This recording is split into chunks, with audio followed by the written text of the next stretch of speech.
Bismillahirrahmanirrahim, wassalatu wassalamu ala ashrafil mursalin. Mais on n'a pas encore fini, donc il faut continuer la démarche et voir ce qui se passe au niveau des liens. Donc au niveau des liens, il faut voir les sollicitations qui s'exercent. Donc section, et j'obtiens ici les moments. Donc ici, résultat diagramme bar, je vais consulter les moments.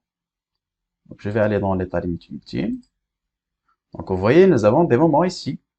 Nous avons des moments aussi suivants M, Y. Donc on va consulter les barres et on va normaliser. Donc vous voyez, c'est des barres qui travaillent avec la présence des moments. Donc c'est ce n'est pas désiré. Donc la première étape à faire, donc c'est juste pour vous montrer un peu la démarche à suivre, mais ces barres-là doivent travailler contraction. Donc il faut aller dans structure, caractéristiques additionnelles des barres, et dire que ces barres-là fonctionnent comme des treillis, comme ce que nous avons fait pour les barres de contreventement, et on relance les calculs.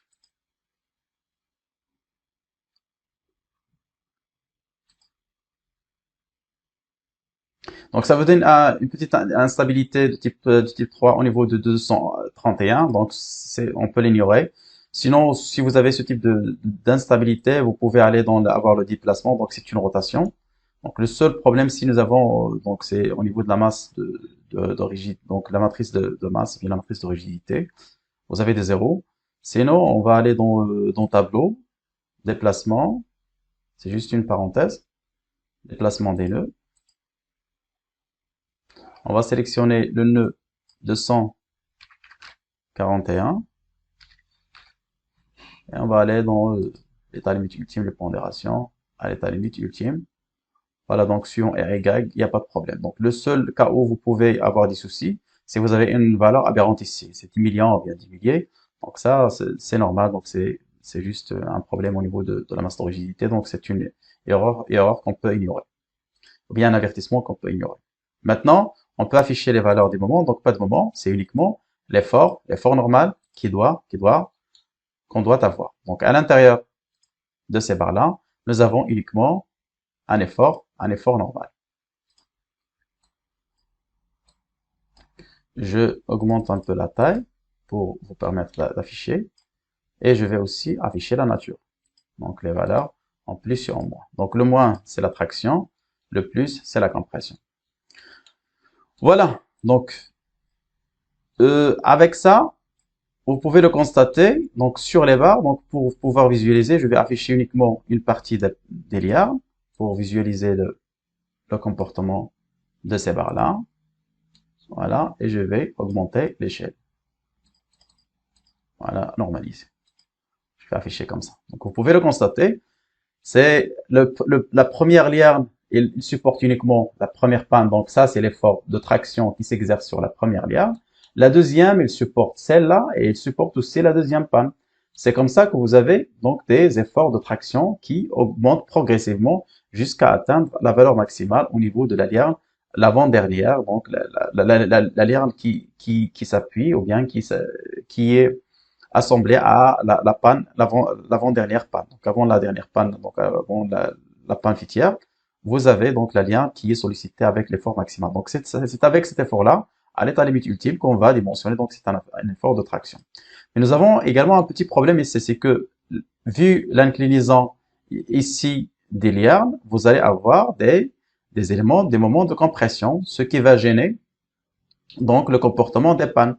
Donc pour éviter ce problème, donc nous avons deux choix. Le premier choix, c'est que on va sélectionner toutes les pannes, toutes les lianes, et normalement, pour le fonctionnement, il faut travailler avec, donc caractéristiques additionnelles, il faut travailler uniquement avec des barres en traction. Il faut forcer ça. Mais dès que vous forcez ça, le logiciel transforme le calcul en un calcul non linéaire. Donc il va faire un calcul non linéaire. Et si vous avez une structure comme celle-là, donc il va prendre énormément de temps, et ça va diverger, donc ça va vraiment vous amener vers un terrain qui, surtout pour les débutants, ce n'est pas bon, donc ça va pas aboutir. Donc les calculs ne vont pas aboutir, donc vous allez avoir à changer donc les paramètres de préférence de la tâche, les méthodes de calcul, ajouter un module pour calculer une structure non linéaire avec des relâchements, donc tout ça, ce n'est pas intéressant pour vous à ce stade. Donc ce qu'on peut faire donc ça c'est la configuration réelle des liens. mais pour éviter le problème de calcul non linéaire, donc on laisse ça, on laisse comme des barres entières, mais je vais effacer, donc ce que je vais faire, je vais effacer les diagonales, donc je vais pas faire travailler les diagonales. J'efface, oui. J'efface les diagonales.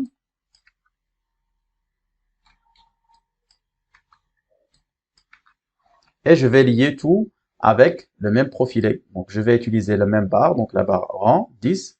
Donc, je vais lier celle-là avec l'entrecôtoise et je vais aussi lier celle-là avec l'entrecôtoise. Donc, je vais sélectionner ça.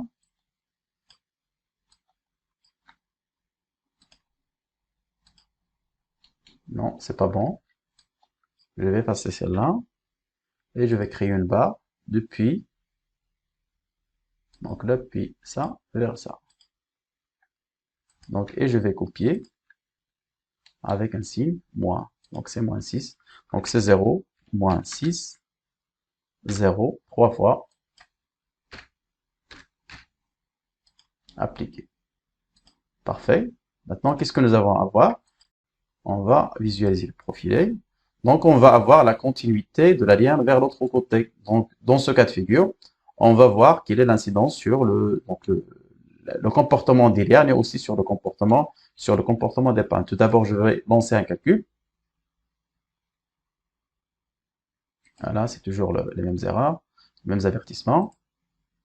Maintenant, je vais commencer tout d'abord par l'iliade pour voir est-ce que c'est uniquement un effort de traction ou bien de compression. Donc, je vais afficher diagramme bar, résultat, diagramme bar, et je vais afficher. Donc, les moments, il n'y a pas de moment. Par exemple, c'est détrié, il n'y a pas de moment.